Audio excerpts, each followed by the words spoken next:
hablaba con un amigo esta semana de la CAC y sabía que intentamos conectarlo y estaban bien. Yo no lo conozco.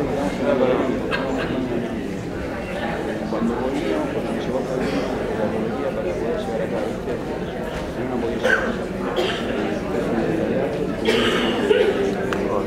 Me dijo que te mando un abrazo, que mucho ¿Dónde nos sentamos? Como queráis, como queréis, como diría Peperino, como querríais. El que se piensa desmayar por ahí podría usar el sillón, así se puede desparramar.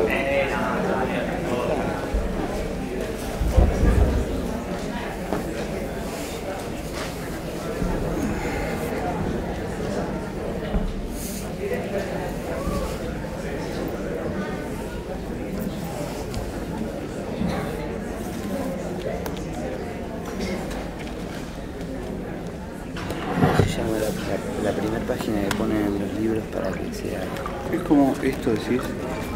esto, ¿verdad? Que a veces le ponen dos, no, esta la que a veces, la que normalmente siempre es blanca. Esa se llama página de cortesía. Sí, eso es. Y a veces hay dos, y a veces Claro, es de sí, color. lo que pasa es que se ponen, cuando son del mismo papel que el resto del libro, se ponen para completar los pliegos. Sí, Quique me dijo una vez que eso él lo consideraba un buen gesto eso. Con razón, se llama página de cortesía. Claro. Bueno, hay 3 copas, algunos tendrá que tomar de la jarra. Yo tomé whisky con Ginás, tomé todo. Hola, buenas noches. Les doy la bienvenida en nombre de Alfaguara. Antes de empezar quería tomar un momentito para agradecer a algunas personas que nos ayudaron con la edición de este libro. Y en primer lugar a la familia Powell, a Andrés y a Vera, un placer trabajar con ellos. A los colaboradores de Alfaguara con los que compartimos lecturas que siempre nos enriquecen, y a todo el equipo editorial. A Verónica Rossi especialmente, que nos facilitó el contacto con los facsímiles, lo cual fue fundamental para tomar decisiones sobre la edición. A Manuel Mendana y Juliana Lafitte de Mondongo, que no solo nos autorizaron a reproducir su obra en la tapa del libro, sino que también fueron buenos interlocutores. Y a Malva, que nos abre este espacio, y finalmente a quienes nos acompañan hoy, Fabián Casas, Adrián Dárgelos, Jorge Palán y Guillermo Saavedra. Para todos ustedes, mi deseo de que el libro sea un muy feliz reencuentro con Fowell.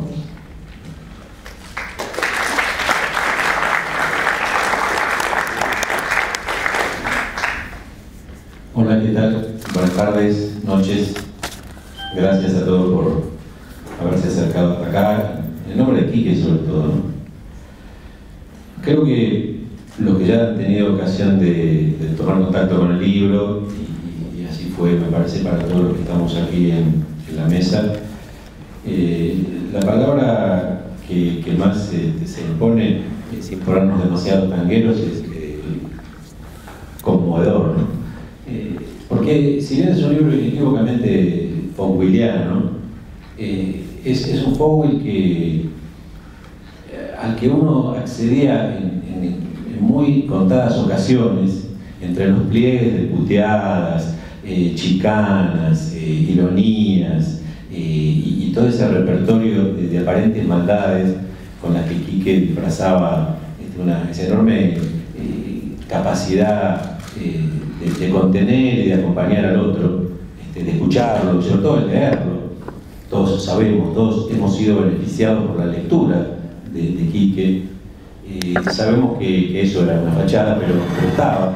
Y aquellos que no lo han conocido a él, pero han conocido, conocen la formidable, diversificada obra que ha desarrollado Fowell en vida, de sus notables novelas, cuentos, su poesía, los ensayos recopilados en los libros de la guerra. Saben que ahí hay un Fowell que salía a la literatura como quien sale a la guerra, ¿no? O a la batalla. Y en esta gran ventana de los sueños, lo que encontramos, me parece a mí, es un Fowell casi, no diría en grado cero, porque hay un punto de elaboración consciente y deliberado. Si lo que dominaba en la obra de Quique, en buena parte de ella al menos, y por eso daba tanta tela para cortar, porque había una carga explícita de ideología y de opinión y de invención, pero era una suerte de razón crítica, sin que esto significase que por eso la obra era previsible o encorsetada. Aquí lo que hay es un Fowell que efectivamente durante toda la vida, durante muchos años, se dedicó a recopilar en un diario los sueños prácticamente cuando se levantaba, cuando acababa de soñarlos, y luego él mismo, para sorpresa de muchos, con todo ese material hizo una especie de preedición en vida, de la cual hizo una copia impresa y se la regaló precisamente a esta pareja que comentaba recién Julia en sus agradecimientos, la gente de Mondongo. Y son ellos los que le acercan, si yo no entendí mal, ese texto desconocido por Andrés y por Vera, por la familia Fowell, y a partir de encontrarse con ese texto lo buscan en la computadora y lo encuentran más o menos terminado. Sobre ese más o menos terminado original, que no son los sueños tal cual Fowell los anotó de primera mano, sino un libro ya, insisto, trabajado por el propio Fowell, un libro evidentemente con algunas faltas de terminación sobre las cuales trabajaron el equipo de colaboradores de la editorial. Pero en lo que finalmente llega a nosotros, lo que hay es una especie de vaivén entre esa especie de inevitable sinceridad, si es que esa palabra se puede atribuir a cualquier forma de escritura, que suele estar en los sueños, esa especie de impudor clandestino que a la vez suele o no estar velando algo. Tenemos aquí a un especialista a mi derecha que seguramente se va a referir con más propiedad a eso. Hay un Fowell que los manipula, que los compara, que los contrapesa. Es ese otro Fowell que tal vez sí nos resulte más familiar a quienes lo hemos leído y a aquellos que lo hemos escuchado y hemos discutido y conversado con él. Hay un Fowell que está, entonces decía, por un lado, casi en camiseta, en paños menores, y que cada tanto se traviste o se cubre con los pliegues de alguna razón, con alguna ironía, con algún gesto deliberada y caricaturescamente megalómano. Algunos de los propios sueños son confesiones de parte que él deja con absoluta alegría para compartir con sus eventuales lectores, porque el libro evidentemente fue pensado para ser leído. Pero hay una zona en la que Fowell parece haber encontrado en esta manera de escribirse, en esta manera de contarse a sí mismo, de discutirse, de volver a confundirse tal vez consigo mismo, con esa experiencia tan personal y, como él mismo dice en una suerte de introducción que dejó escrita, intransferible. Nadie puede soñar por uno los sueños de uno, nadie puede contárselos a sí mismo ni a los otros, como uno se los cuenta y como uno los cuenta a los demás. Hay una serie hay una suerte de fragilidad en la que podemos encontrar una manera de la escritura de Fowell que nos ayuda a pensar, nos permite pensar, que es un Fowell a quien la edad de la vida y la edad de su inteligencia, las marcas que en un cuerpo van dejando escritas las diferentes experiencias, le han permitido empezar a usar la palabra viejo en primera persona. Está usada en el libro también en más de un caso. De modo que esta suerte de alegría póstuma, esta suerte de presente póstumo que va a estar acompañado en el futuro, según cuenta la editorial, por dos textos más de ficción que dejó bastante terminados, si no del todo, es una forma más de la evocación y de la celebración de una obra como la de Quique, y de una persona para quienes tuvimos el privilegio de conocerlo y de trabajar amistad con él, cuya ausencia se nota de manera evidente desde esa beligerancia siempre estimulante, aunque a veces exasperante, sin duda, para muchos de nosotros, esa suerte de capacidad de estar con uno, aparentando estar en contra de uno, y muchas veces en contra de sí mismo. Esa lucidez y esa generosidad que están siempre presentes en su obra, están aquí también jugando de una manera diferente. De modo que les agradezco que estén acá, les sugiero calurosamente que en cuanto puedan se acerquen al libro, porque se van a encontrar con el Fowell que conocían y con otras articulaciones, con otras modulaciones de Quique que me parece que son poco conocidas, son menos frecuentes y tan saludables y tan abiertas como todas las que conocemos en el resto de su obra. Muchas gracias.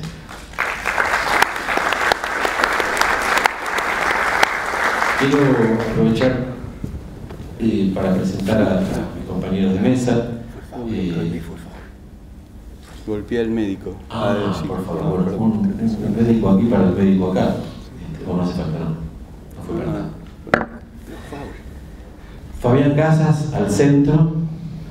No sé si lo podemos calificar al centro forward por eso, pero si tiene que jugar eso, va a jugar. Sí. Fabián ha tenido como creo que todos los que estamos aquí, la posibilidad de cultivar la amistad con Quique, pero además, por supuesto, tiene una presencia pública para todos ustedes o para muchos de ustedes, como periodista de diversas publicaciones, como uno de los fundadores de la recordada revista, a pesar de su breve existencia de 18 whiskies, como poeta, como narrador y también como ensayista. Él me pide que deje aquí las consideraciones biográficas a su respecto, porque quiere ser presentado sobre todo como un amigo de Fowell, y a partir de ese lugar, o de donde él quiera, va a acercarnos su comentario. Hola. Bueno, ya está funcionando. Bueno, buenas noches. En principio quería agradecerle a Andrés, que hace un par de semanas recibí un mail de él invitándome a participar acá y me produjo mucha alegría que estuviera por salir un libro nuevo de Quique y que me hubieran invitado. Quería agradecerle también a Vera y a Verónica Barroeco de la editorial con la quien vine hablando para poder estar acá, porque en un principio no podía llegar por las fechas, pero por suerte tenía ganas de estar acá, es el único lugar que tenía ganas de estar hoy. Y por otro lado, lo que pensaba es que está bueno, me gusta el Malva, es un lugar lindo, pero a veces hoy pensaba, cuando tenía que hablar del libro y de Fowell, pensaba que me hubiese gustado más estar como en una cocina grande, una cocina de una casa, ¿no? Como más juntos todos, no como una cosa que tiene que ver con estar más en un lugar ubicado en el medio y todos rodeándonos, y me parece que eso hubiese quizás producido algo para mí más productivo. Si esto hubiera sido un living real. Sí, si hubiésemos poner estar más abajo, y no es una crítica al Malva, ¿no? Es un lugar lindo, pero me parecía... Yo te puedo acotar algo que te haga feliz. En uno de los divisores de aluminio del baño de hombres de los migitorios está escrito Rayado Fowell. Sí, me parece que, sí, que está bueno, que él hubiese estado contento con eso. Sí, pensaba como... porque lo que ahora que sea el Malva es lo mismo todo. Lo que pensaste en ese momento es que tenía miedo porque como es un tema tan emotivo, pues una persona que nosotros queríamos mucho y tratábamos, yo por lo general con las personas que se van, lo que te produce es que recordás mucho la voz, sobre todo, ¿no? La inconfundible voz de Quique. Sí, pero independientemente de que sea la voz de cada uno, sino como que vas recordando la voz. Eso es lo que más me emociona del relato, tener presente cuando no está su voz, como ese tono casi confianzudo, amistoso, que entre todas las cosas que vos decís que él tenía, también las tenía, ¿no? Uh-huh. Y cómo esconde cierta... pareciera que todo le pasa a él, pero yo creo que también todo responde a un orden de relato que él va instalando sobre este libro, ¿no? Sí, Tiene que ver con eso y también con la sensación de que cuando me parecía que estaba bueno, una de las cosas que me parece que es una gran noticia es que el libro es bueno, está muy bueno el libro. Sí. Porque hubiésemos estado igual aunque un libro fuera malísimo, porque lo queremos mucho aquí y porque un escritor puede tener un libro malísimo, 2, 3, no tiene que meter 15 goles. Y yo tenía miedo viste como le pasa a Ricardo Darín, que se pone a llorar sin parar. Todo el tiempo, igual que se emociona mucho, inclusive los me invitan precisamente para que llore. Yo no sabía, pero bueno, sabía. Y o llorar, hoy le decía así a Florencia como, bueno, viste los payasos que tiene esa flor que se está acá. Lo que me pareció bueno después es que cuando empecé a leer el libro de alguna manera como funcionó como una intelectualización de los sentimientos, ¿no? De lo que uno viene a hablar de un ser muy querido, pero de golpe te encontrás yo me llevé el libro antes de irme, estuve afuera en un lugar, 2 semanas, me llevé, justo una semana creo, hoy día, no sé, me llevé el libro antes, me lo dieron antes, y en ese lugar donde estaba, que no era muy desolado, aparte, leía el libro, y lo primero que empezó a funcionar esa voz, ¿no?, de Fowell, y el libro también me remitió inmediatamente a, viste, cuando vos te imantás por un autor, ya sea que vos podés salir y copiarlo, no sé, me acuerdo, le ha pasado a autores muy importantes que les gusta Thomas Bernhard y de golpe escribían como en los 90 con la epidemia de novelas a la Bernhard que había que comprárselas. Y el monólogo, pero tiene un autor muy bueno también. Sí, era muy pregnante lo que y después no podés terminás escribís como él, porque es mejor, que está bueno como escribe. Y no lo lográs metabolizar completamente, como Sager sí lo metabolizó, por ejemplo. Y me pasaba eso, que empecé a pensar inmediatamente a partir del libro de este libro donde Fowell desgrana sueños, empecé a pensar en los sueños, ¿no? Inmediatamente empecé a pensar, quiero escribir un libro sobre sueños, no es una idea mala, pero porque ya lo hizo Fowell. Pero me producía tanta empatía estar leyendo el libro que inmediatamente lo primero que pensás es voy a hacer esto.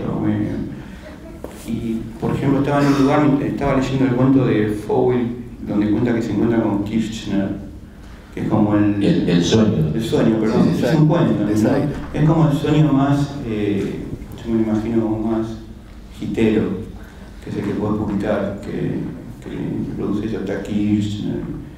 Y donde yo estaba había un perro, había varios perros porque estaban filmando una película, había unos perros, y uno de los perros que estaba tirado ahí estaba soñando. O sea, teníamos 3 galgos, viste, y el galgo hacía. Yo me daba cuenta que el galgo estaba soñando. Entonces, como motorizado por el libro de Quique, pensaba, ¿cómo soñará un galgo? ¿Cómo será un sueño y pensaba que como los perros siempre tienen un estado nunca tienen un sueño profundo, ¿no?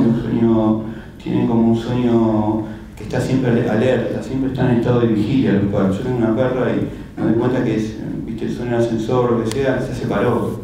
Nunca, entonces digo, ¿cómo sueña? Como que el momento que el perro tiene para soñar, tiene que soñarlo de una manera muy vertical y muy profunda, con todo, tiene que soñar con todo. Pensaba eso. Entonces pensaba que el sueño de un perro es un haiku, tiene que ser un haiku, tiene que tener la potencia de haiku, porque no tiene mucho tiempo para soñar. Es que los sueños todos son muy breves en realidad. Sí, pero cuando vos lees muchos sueños de Quique, que por supuesto, como él también aclara, siempre son recuerdos de sueños, ¿no? Hay sueños que son como muy elaborados, algunos tienen como 3 pasos, algunos son extraordinarios en términos de la construcción que él va haciendo, por ejemplo, el que tiene con García Márquez. Yo también pensaba en ese momento que claramente los escritores contemporáneos del boom soñaban con García Márquez, con Vargas Llosa, ¿no? Todo el tiempo. Eran como una pesadilla para eso.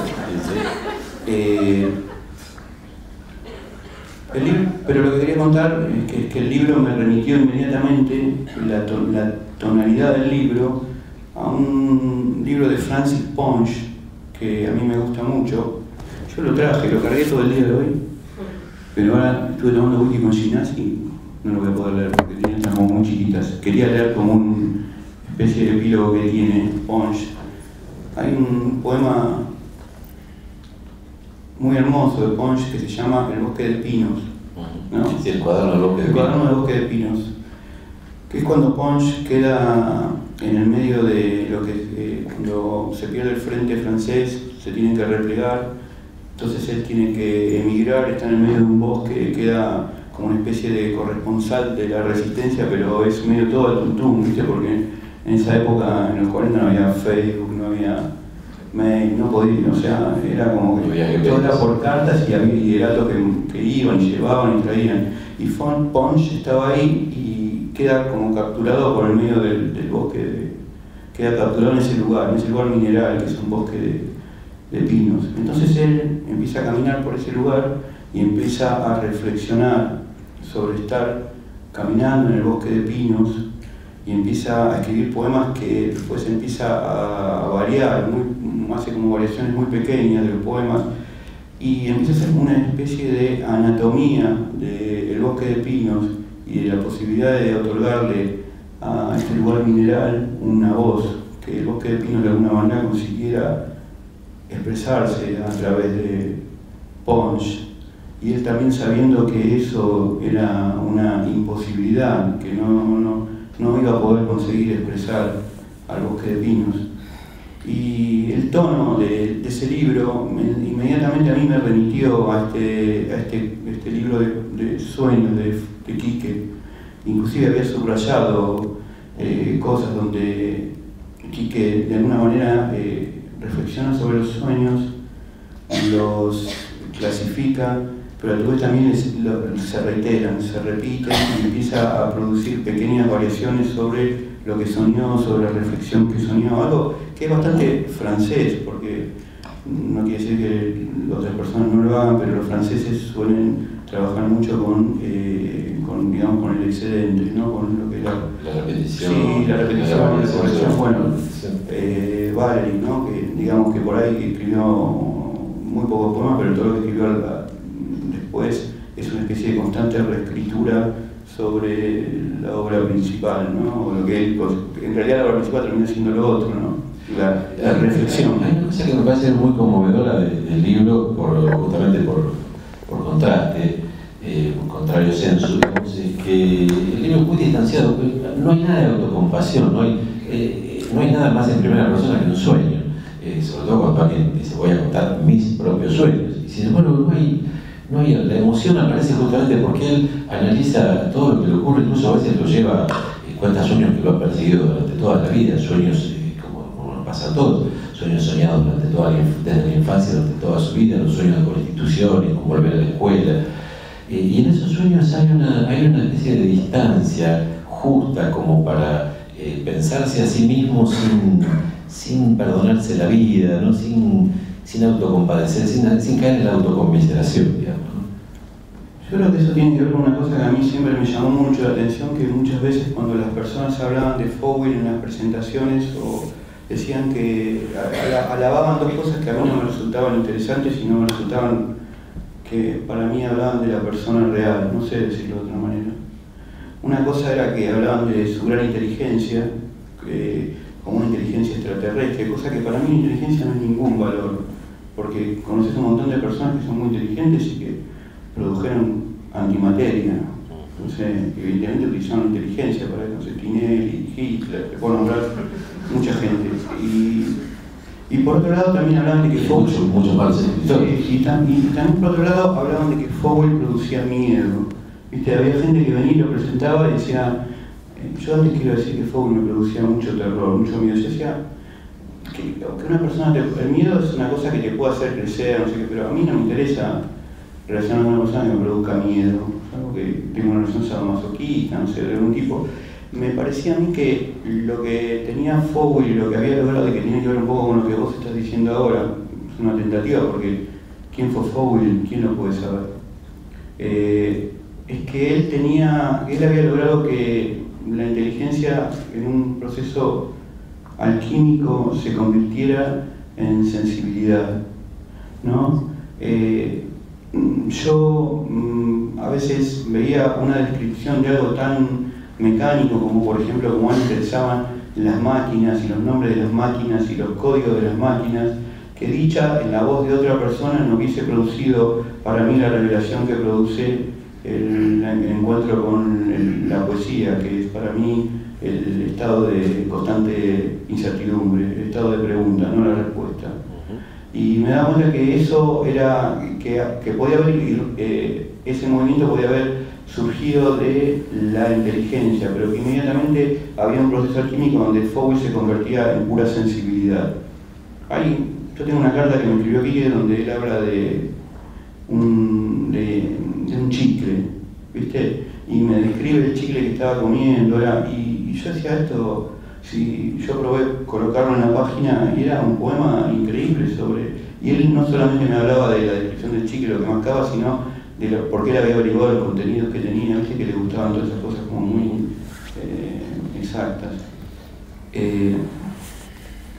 Con lo cual me parece que algo de lo que tiene este libro, donde Fowell vuelve, que es como una especie de boomerang, como te pones en la terraza, tiene un boomerang y ahora vuelve. Quique lo escribió en algún momento.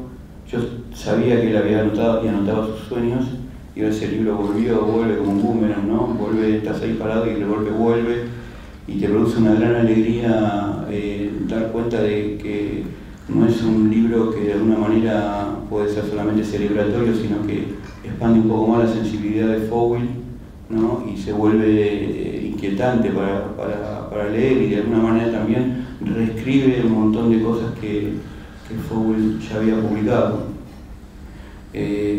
Y también me acordé de dos cosas, como para terminar, después si querés.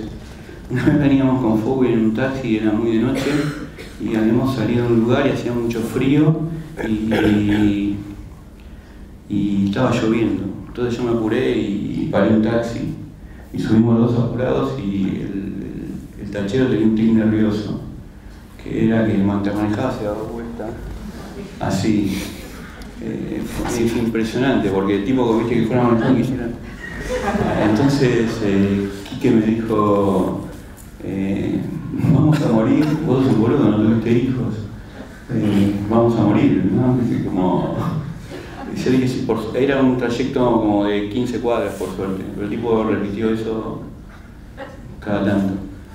Y yo me acordaba de eso, de ese momento. Bueno, ahora tengo una nena, ¿no? Tengo una hija, y también pensaba que hace poco, hojeándonos en una librería de viejos, había un libro que encontré que es muy lindo también, que se llama El filósofo y el lobo, que es la historia de un filósofo que vive con un lobo, no lo que vive con un lobo de verdad, tipo va a dar clases, tiene al lobo ahí todo el tiempo, y cuando el lobo después de muchos años muere, el tipo queda completamente desolado, y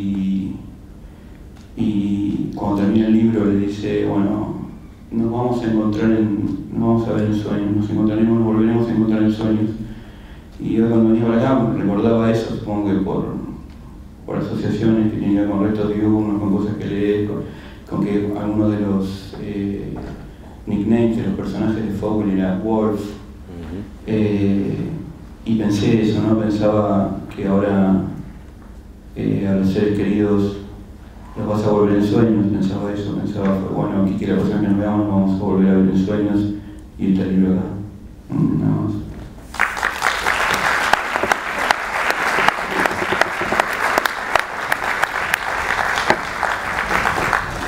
Bueno, quien está jugando de Will derecho y ha intervenido por ahora discretamente es el señor Adrián Dachler. Ustedes seguramente lo conocen, ha tenido también la alegría de compartir amistad con Quique, y es el líder, uno de los creadores de la conocida banda, excelente banda, Los Babasónicos, entre otras cosas que hace con el mismo talento y diversos soportes. Y además es alguien que poco frecuentemente para el mundo de la música pop y del rock tiene una relación muy fuerte, muy personal y muy auténtica con la literatura. Y creo que eso explica un poco las conversaciones que ha sabido establecer con la obra de Quique, entre otras. En algún momento seguirá interviniendo a su aire, como dicen en España. Y dejaría a Jorge, que tiene algo más preparado que yo. Yo después Dale. puedo decir algunas cosas del libro, porque lo leí bastante, y bueno, tengo mis reflexiones, pero me gustaría... ¿Cómo no? Perfecto. Y quien está aquí a mi derecha, como anticipaba hace un rato, es el señor Jorge Palant, quienes no han tenido que pasar por su consultorio, y entonces saben que es prestigioso, psicoanalista argentino, que además ha sido, entre otras cosas, psicoanalista psicoanalistas del propio Foucault, es uno de los dedicatarios de este libro de sueños, son los psicoanalistas que lo han ayudado a desordenar sus sueños, como dice Quique hermosamente en la dedicación. Jorge además forma parte de esa revista ya casi legendaria, del consejo de redacción de esa revista, que lleva más de 50 números, cerca de los 60 si no me equivoco, que es Conjetural, y además es un notable dramaturgo, director de algunas de sus propias obras, como Requiem o Judith, que está actualmente en cartel, y también director ha puesto en escena textos de otros dramaturgos. Jorge, cuando quieras. Bueno, en principio agradezco la invitación que me han hecho.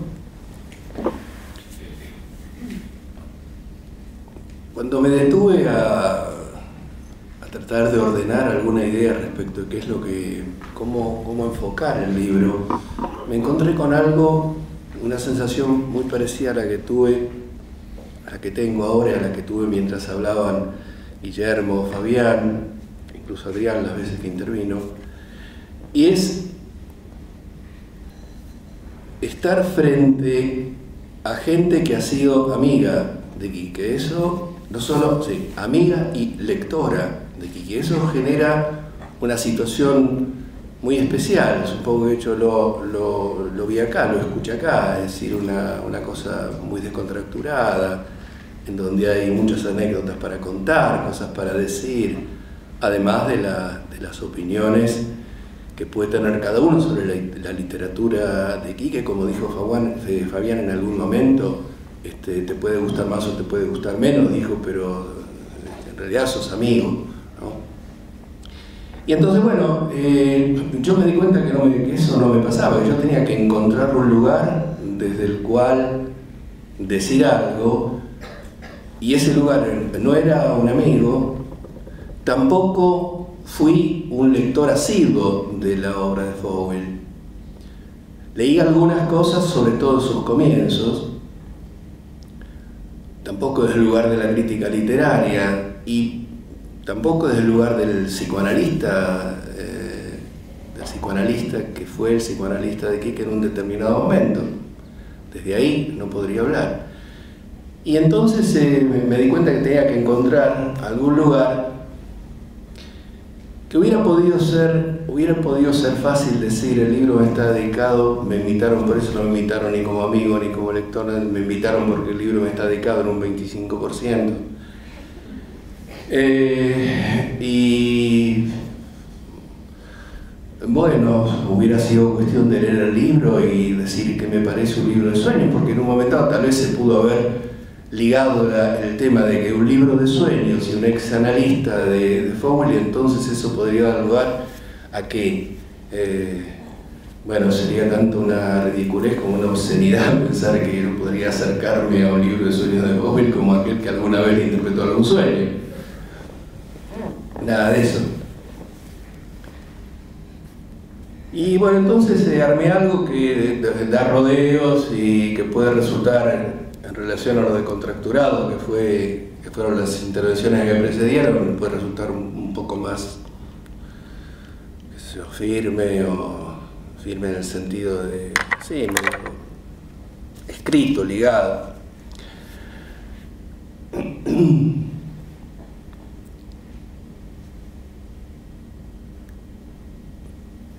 Muchas cosas en el orden de solo de una conjetura, ¿no? Conjeturas que se van repitiendo a lo largo de las cosas que se me iban ocurriendo.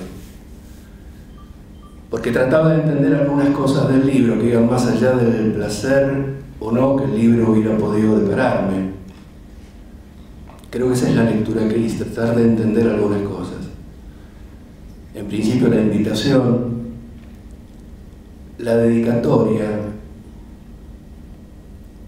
Me sorprendió que Foucault me haya dedicado el libro. Y en relación a la dedicatoria, entonces, ahí encontré una manera de entrar, porque recordé que los primeros libros que publicó Foucault los publicó estando en análisis. Y entonces tengo el registro de esos libros que él me los regaló cuando se publicaron, porque antes me había dado a leer lo que podrían ser los preores, las copias de los originales. Entonces, son esas dedicatorias las que de pronto me ligaron algo así como sobre el final, un libro póstumo dedicado, y al comienzo estaban los libros dedicados, que es cuando él empezaba a publicar, pero estaban libros dedicados así, de puño y letra. Algunas dedicatorias eran, en general, eran graciosas, ¿no? Eran muy simpáticas. Ahora me acuerdo de una anécdota muy simpática, que una vez él se enteró que mi apellido era un apellido compuesto, que en realidad yo me llamo Jorge Tischkowski Palant. Pero Tischkowski es un apellido que he usado muy poco en mi vida. Entonces él se entera de esto y viene un día a sesión y me dice: ¿usted es Tischkowski? Y le digo: sí, también soy Tischkowski. Y él me dice: Tisch es escritorio, Ko es cabeza, Oski es hijo de una cabeza de escritorio. Es un poco extraño ese apellido. Me hizo reír en aquel momento y cuando lo recuerdo también. Entonces, este tema de las dedicatorias, de la dedicatoria de esas primeras publicaciones, me llevan a algunas cosas, porque las primeras publicaciones de él son 2 libros de poemas, Las horas de citar, Efecto de realidad, después un libro de cuentos, Mi muertos punk, perdón, y inmediatamente después música japonesa. Música japonesa, ese ya no me lo dedicó, supongo que ya, creo que se publicó en el 82 y él ya no estaba conmigo, él estuvo conmigo entre el año 79 y fines del 81 aproximadamente. Una de las cosas que me llamaron la atención de ahora, armando esto, recordé que los 3 primeros libros de él fueron editados por un sello editorial llamado Tierra Baldía. Era lo que tenía en común. Después la diferencia era que eran 2 libros de poemas y un libro de relatos, de cuentos. Y me quedé pensando por qué Tierra Baldía, porque si yo sabía que en el nombre, en esa editorial, ese nombre, Tierra Baldía, era un nombre al que él había contribuido muchísimo para que ese nombre se pusiera. Yo podría decir que fue un nombre elegido por él. Era un editorial que se estaría armando en ese momento, pero el nombre... Y no pude dejar de ir al poema de Eliot. ¿Por qué? Porque leyendo, ¿cómo fue el pasaje? Leyendo uno de los libros de poemas, no recuerdo si es Hora de citar o Efecto de realidad, él empieza a enumerar los poetas que admira, los poetas que quiere, como es alguien que homenajea a un escritor o a un poeta poniendo su nombre en algún escrito propio. Y ahí habla de Blake, habla de Eliot, habla de Álvaro de Campos. Entonces cuando leo que habla de Eliot y la editorial es Tierra Baldía, digo, voy a leer el poema de Eliot, Tierra Baldía. Sí, que es lo que hice. Y ahí me encontré con algunas cosas que me llamaron la atención.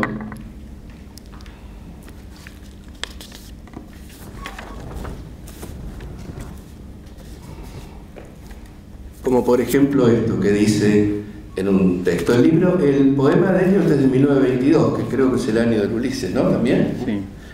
Es de 1922, o sea, 4 años después del final de la Primera Guerra Mundial. Y una de las cosas que dice ahí, un párrafo leo de esto es: aquel cadáver que plantaste el año pasado en tu jardín ha comenzado a germinar, florecerá este año, o la repentina escarcha perturba su lecho. O aleja de allí al perro que es amigo de los hombres, que si no lo desenterrará de nuevo con sus uñas.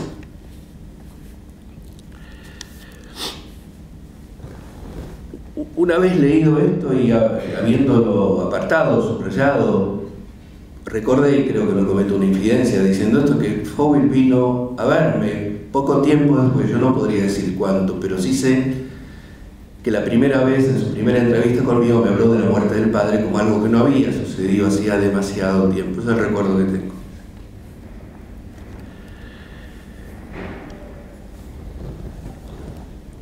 Y entonces no pude dejar de articular el tema de la muerte, de enterrar a los muertos, el perro que con sus uñas desentierra los muertos, y pensé en lo que es un trabajo de duelo en el que hay que enterrar y desenterrar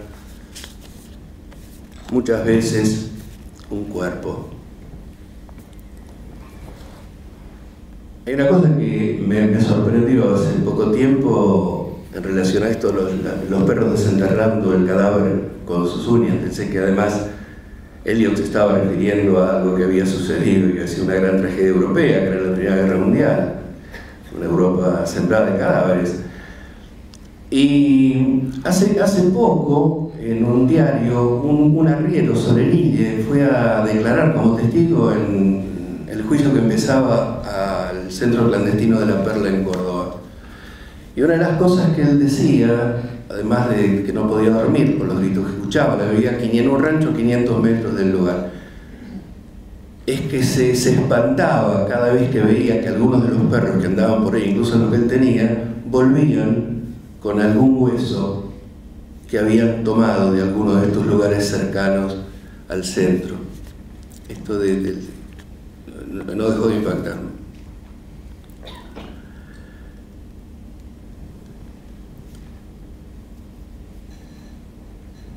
Entonces, diría, al comienzo de la escritura de Fowell parece marcado por la muerte de su padre en momentos en los que su vida soporta lo que tantos millones de argentinos, el peso de torturas y desapariciones, de entierros clandestinos y desentierros con distintas formas también de la clandestinidad, entre la curiosidad de los perros o la actividad de improvisados sepultureros dados a la tarea de exhumar cadáveres para hacerlos desaparecer de alguna otra manera. La tierra baldía, nombre que designa una tierra yerma, estéril, duplicada en el nombre dado a la editorial de sus primeras obras. Tierra baldía opera una transformación por la cual florece, recordemos, aquel cadáver que plantaste en tu jardín ha comenzado a germinar, florecerá este año. Florece, digo, y da lugar al inicio de una obra poética y narrativa que concluye, creo, con el libro de sueños que hoy nos convoca. También en relación a esto y al tema de los muertos, al tema de la muerte, y algunas cosas que yo intentaba ubicar en estos tres primeros libros, porque fueron escritos durante la dictadura, la última dictadura, o por lo menos publicados, 80, 82 en el 80, uno en el 81. Una cosa que como que entre comillas me entretuvo fue tratar de ver si en esos libros se encontraba alguna cuestión ligada con ese momento que a todos nos había tocado vivir, y en principio no los encontré. Hoy encontré algo. Pero después en Los Pichiciegos, o sea, inmediatamente, porque creo que ese libro inmediatamente posterior a la música japonesa, él sí escribe sobre la guerra de Malvinas, sobre los muertos, los que no lo estaban y que iban a morir y que no lo sabían. Es una novela sobre este tema.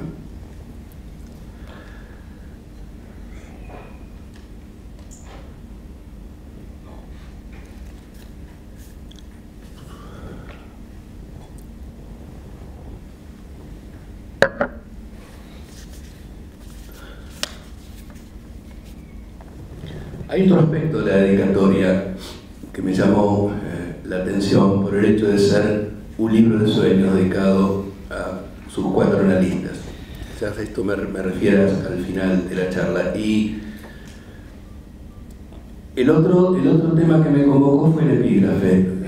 Supongo que el epígrafe de este libro escrito a lo largo de tantos años, el epígrafe suele ponerse al final. Si quería pensar eso, a lo mejor no fue así, pero lo tomo como que haya sido así. Voy a decir algo al respecto. El libro en sí, yo haría una suerte de variación sobre una conclusión anticipada. A mi entender, se trata del relato del sueño como literatura.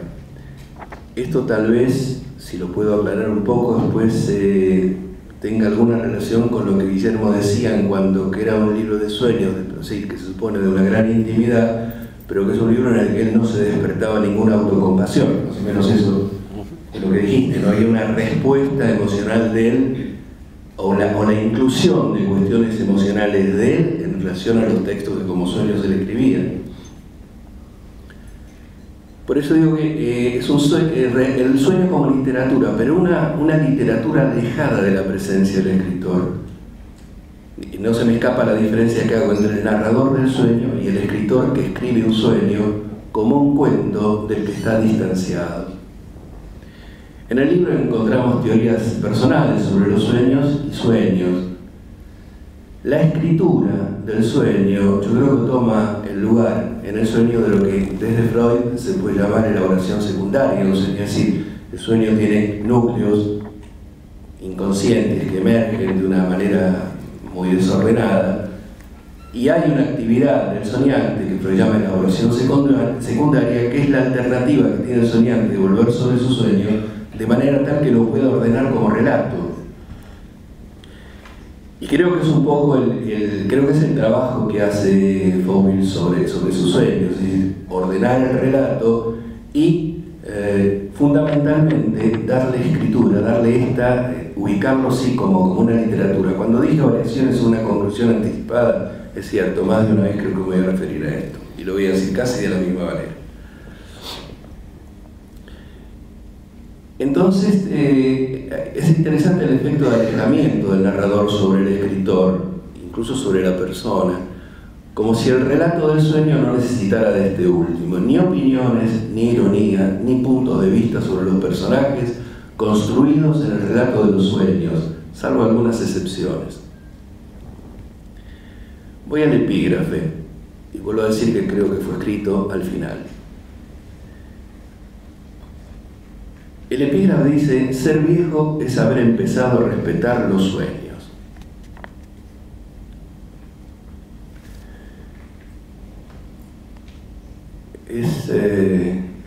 ¿Qué es esto que dice Fauvel? Ser viejo es haber empezado a respetar los sueños. Está hablando de sí, de la vejez, de la suya. Está diciendo que quizás de joven él pudo no haber respetado sus sueños como los respetaba en el momento de escribir este libro, ordenarlo y presentarlo con este epígrafe. Es difícil adentrarse aquí. Respetarlos sería escucharlos como soñados por una persona mayor a la que se le debe respeto, o sueños que llegan a oídos de alguien mayor a quien se ha empezado a respetar.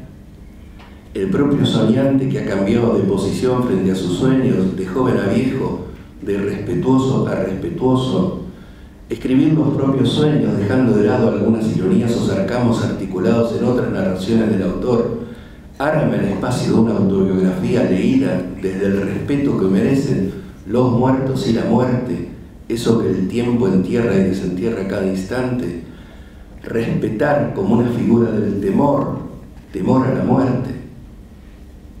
Uno de los sueños, llamados La Terracota, termina así: contemplo mis sueños como los personajes de aquellos contemplaban a sus muertos. Curiosamente, el primer texto del libro, que es uno de los pocos que no tiene nombre, es un cuento. No es un cuento, en realidad es una introducción al libro, y en relación a esta relación con la muerte, con los muertos que a mí me sugirió, empieza con una afirmación totalmente distinta, que es claro que vivo. Aunque curiosamente lo que sigue después de esta afirmación, claro que vivo, es llamativamente una especie de pelea consigo en relación a afirmaciones tales como es posible que haya cosas que no sean posibles, pero en realidad todo puede ser posible si uno se lo propone.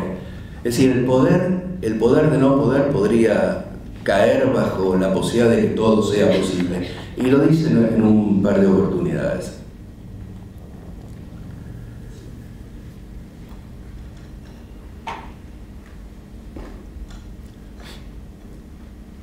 hay algo que en relación a los sueños, pero los sueños, tal como los trata Freud, uno de los mecanismos del sueño, de producción del sueño, Freud dice que es la posibilidad de que haya en el sueño una transformación en lo contrario de lo que el sujeto se ve en condiciones de hacer o decir o puede o quiere. Y en ese sentido el cuento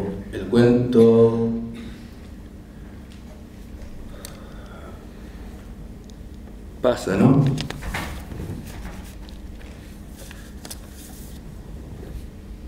Personajes de la noche, puede ser el primer cuento de música japonesa. Me parece que sea personajes.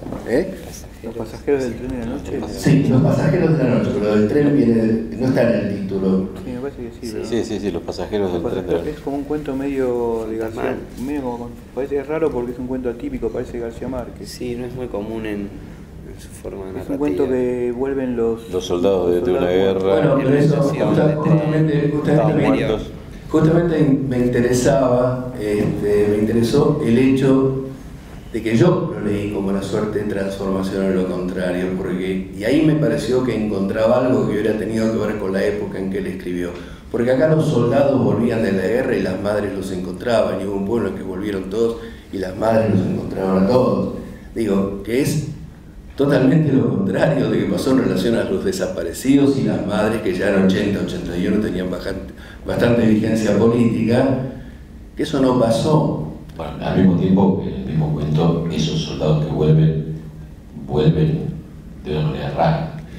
De hecho, vuelven medio como fantasmas, es un cuento medio ambiguo. Sí. No pueden tener hijos, en el pueblo los empiezan a mirar medio raro, o sea, porque parece ser más como la cristalización de la necesidad del pueblo. De siempre que me pareció como un cuento que de alguna manera hablaba sobre, viste, el momento en que Jesús resucita a Lázaro, ¿no? Que es algo, como siempre es mejor lo inesperado y no lo imposible, porque precisamente lo que produce Jesús ahí es algo imposible, que es que alguien que está muerto vuelva.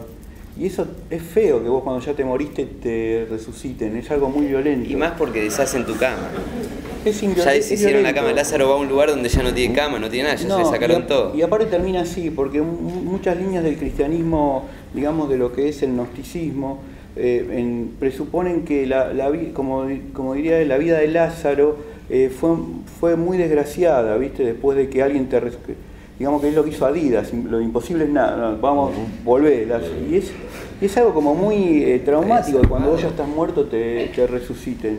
Y yo siempre leí el cuento de Quique en esa clave, me gusta más lo que es inesperado, no lo imposible, ¿no? Como, bueno, no sabes qué pasa y de golpe, viste, no sé, estábamos acá con un psicoanalítico en Dárchelo. Sí, digamos, la manera en la que trata lo imposible como posible, que se hace, hay un cuento que se llama Memoria de Paso, ¿no? Sí. Que es muy llamativo en todo ese recorrido, como que todo es posible, a lo que pueda leerse como imposible o se sepa como imposible. ¿Y japonés lo leyó, no? No. Ah.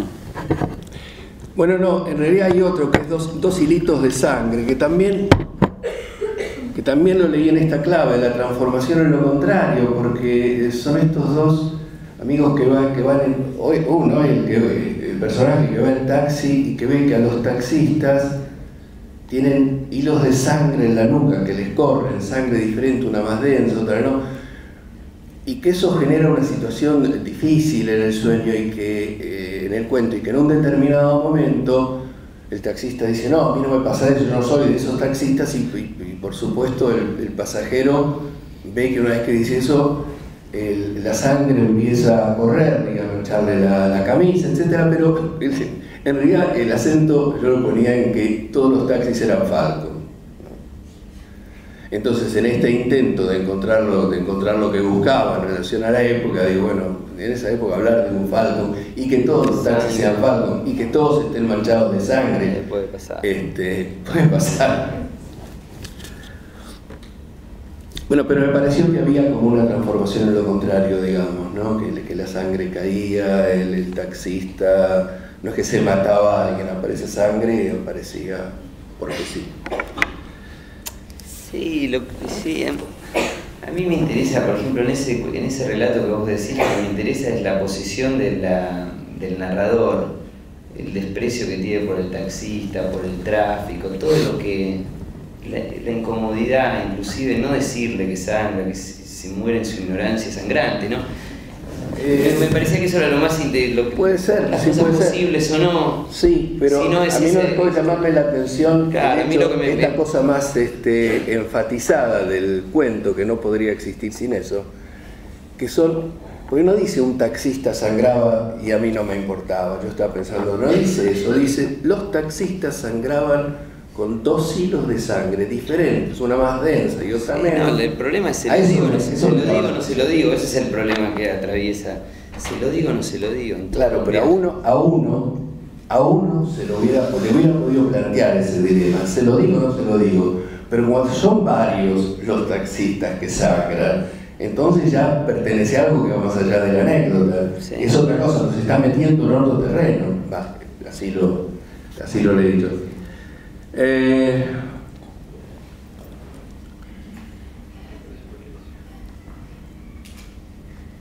Bueno, en real los sueños lo que tienen a veces el intento de ubicar teorías como personales en relación a los sueños y alejarse del descubrimiento freudiano en relación a los sueños. Y una cierta relación ambigua, digamos, ¿no? En relación ambivalente, diría, con respecto a los psicoanalistas, al psicoanálisis, por momentos de un cierto acercamiento y por momentos de una toma de distancia por considerar que es una práctica estándar, digamos, ¿no? Hay sueños en los que se da cierto gusto, por ejemplo, todo el tema del nombre propio, los nombres propios que suele atravesar, y que eso sí le da mucho placer, nombres propios ligados a distintas situaciones, marca de cigarrillos, mares, navegaciones, barcos, aparatos, etc. Le gusta mucho transitar eso y eso está muy presente ahí. Y en algunos sueños lo que se ve es como una especie de retorno de algo que está manifiestamente separado. O sea, es un poco lo que decía antes, como la persona, el escritor, con sus opiniones sobre los personajes, sobre lo que pasa, cierta ironía, alguna cosa así que podría formar parte de la escritura de él, no digo los sueños, digo sus relatos.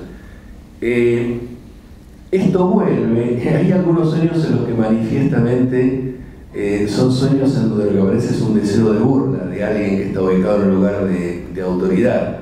Esto está en el médico con el que se encuentra, que resulta transformarse en un capanga tropical.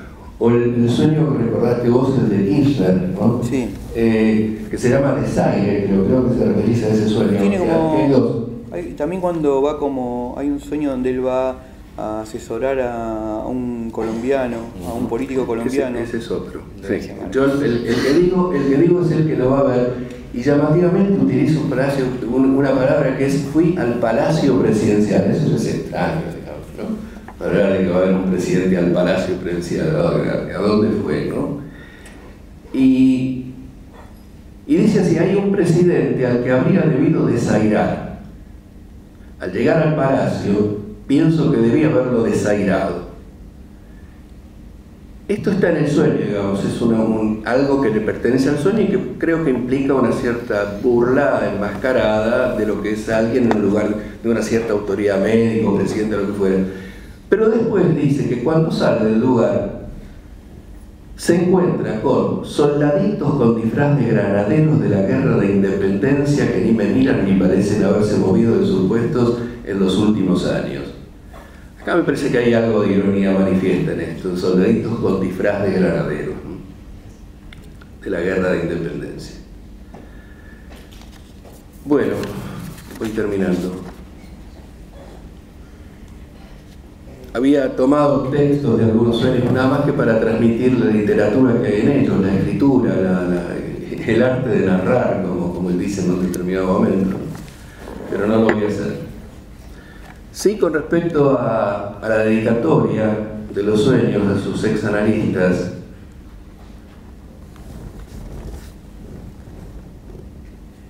creo que la dedicatoria sugiere la dirección de esos sueños hacia sus analistas. No porque esos sueños fueran analizados o no, sino porque pueden registrar el silencioso diálogo que se mantuvo con quienes alguna vez ocuparon el lugar de recibirlos. Como si Fowell nos dijera: estos sueños se los dedico para que vean de qué manera los incluyo a ustedes como memoria de gestos y de voces, para mostrarles cómo hice de esos sueños literatura. Dicho de otra manera, la dedicatoria indicaría la continuidad de un diálogo en ausencia, un diálogo que oculta su condición de diálogo, un diálogo hecho con restos de quien alguna vez fue ubicado en el lugar de recibir esos sueños. Una dedicatoria que diría: con ustedes seguí hablando sin que ustedes se enteraran. Seguí escuchando algo que me permitía aceptar o rechazar según mi estilo de enfrentarme con el otro. Nada más.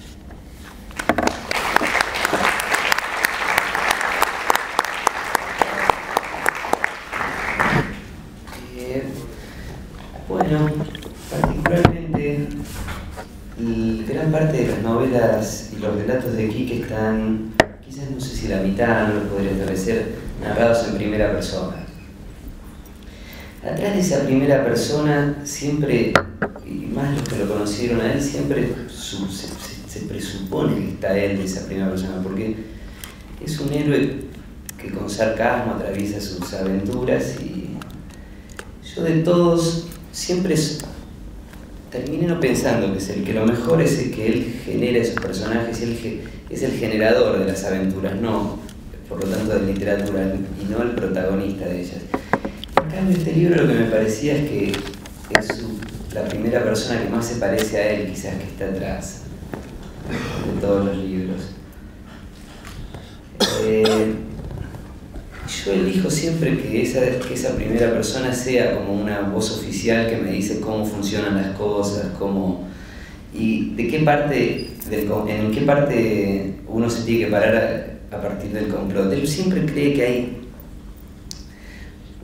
unas personas que no saben del complot que está sucediendo, y el narrador, en este caso él, que sabe cómo es y él viene a desasnarte en qué punto ese complot se lleva a cabo, cómo se va a desmantelar. Yo siempre decido creerle y me paro del lado de él como el que resuelve el complot. Entonces me dio alegría que haya siempre una última opinión más para explicarme de qué lado tendría que estar del complot.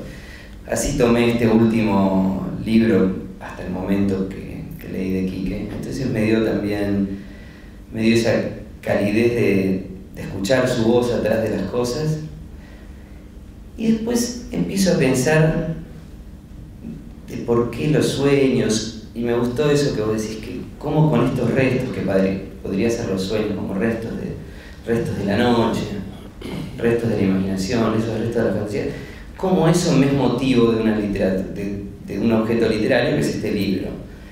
Y creo que eso, que los sueños pasan a ser una excusa para regalarnos una última, o quizás no una última, pero un derrame más de narrativa, poesía, y con esos elementos él genera esta fantasía que viene a ser un relato. Yo me gusta que podría haber sido los sueños u otra cosa, ¿no? Me gusta ese regalo que yo también veo como algo poético en las formas cortas en que tienen los relatos de los sueños. Y bueno, no mucho más que acordarme de él. Eso son de las vivencias que me trae esta novela, este relato.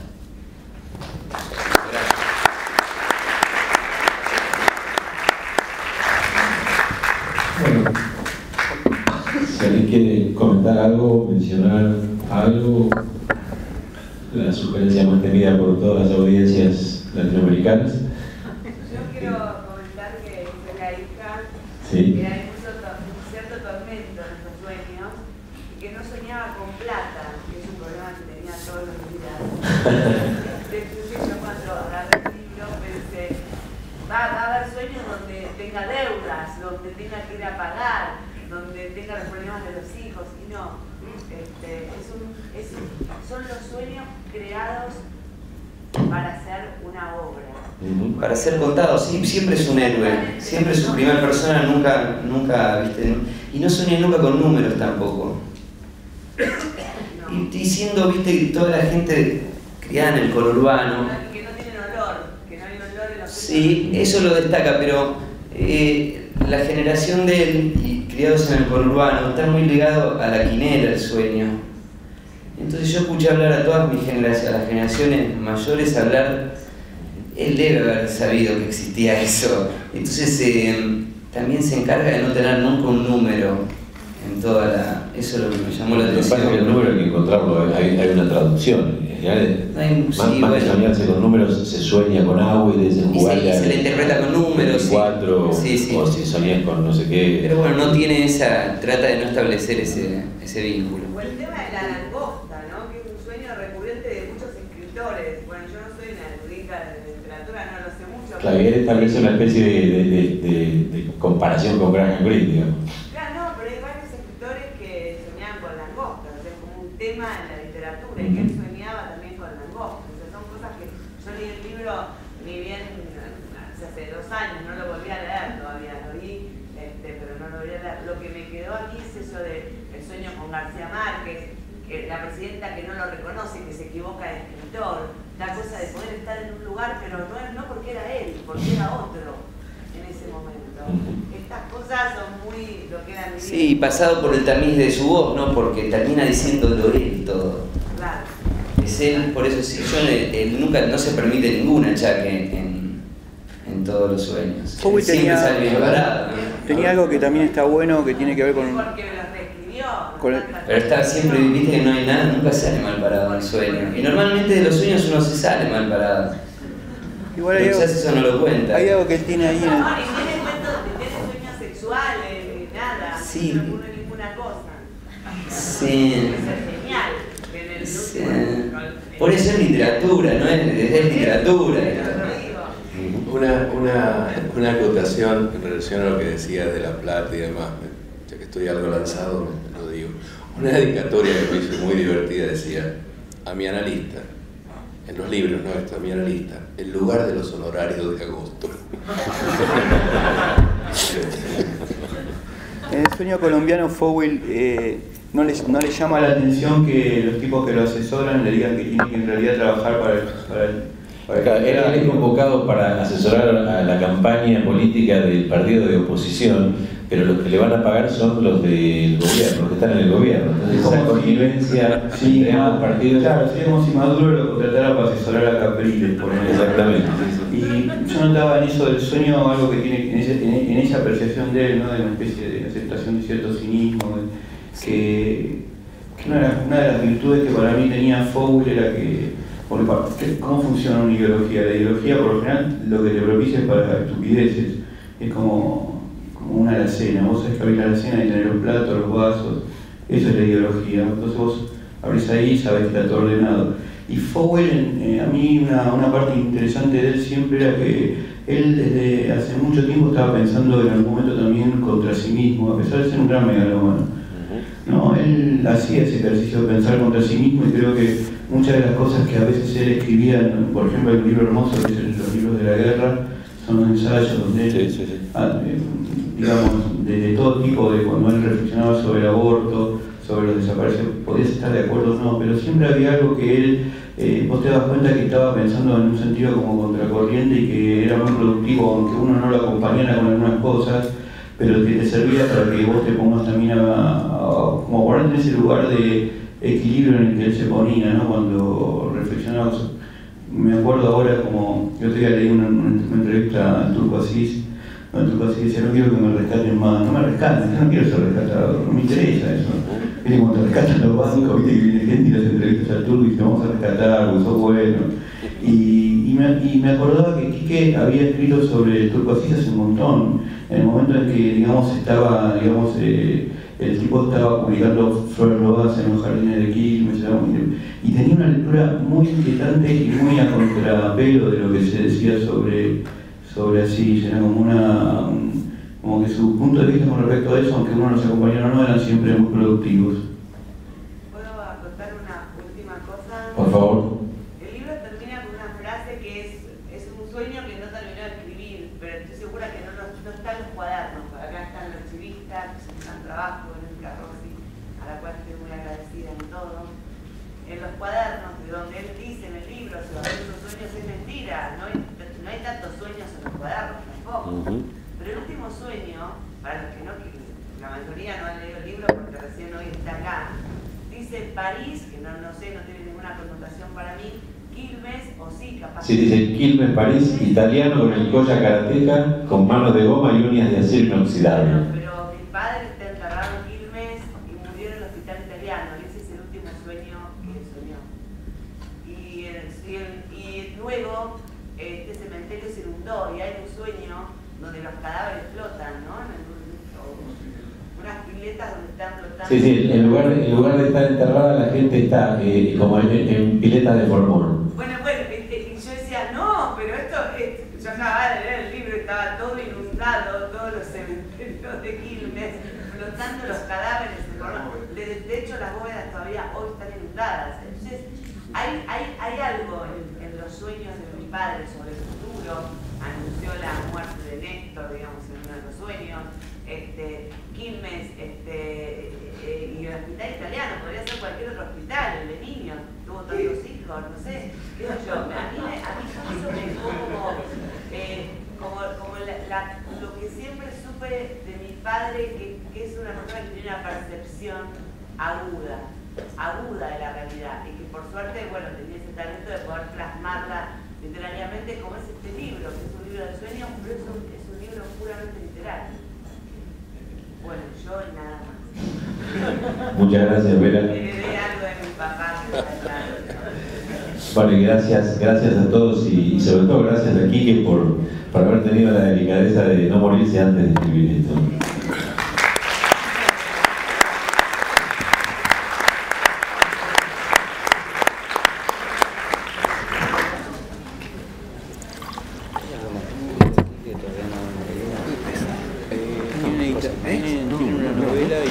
Otro tono que relato que es cuando te pones a leer. No sé cómo se le llama.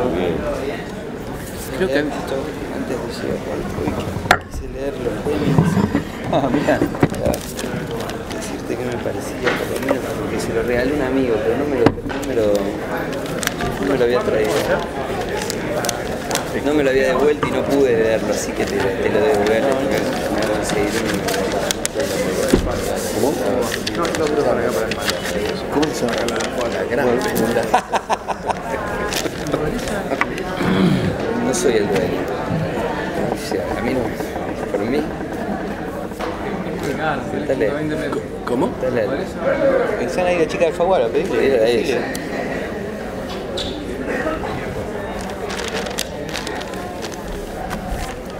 Bueno, ¿nos vamos? Sí.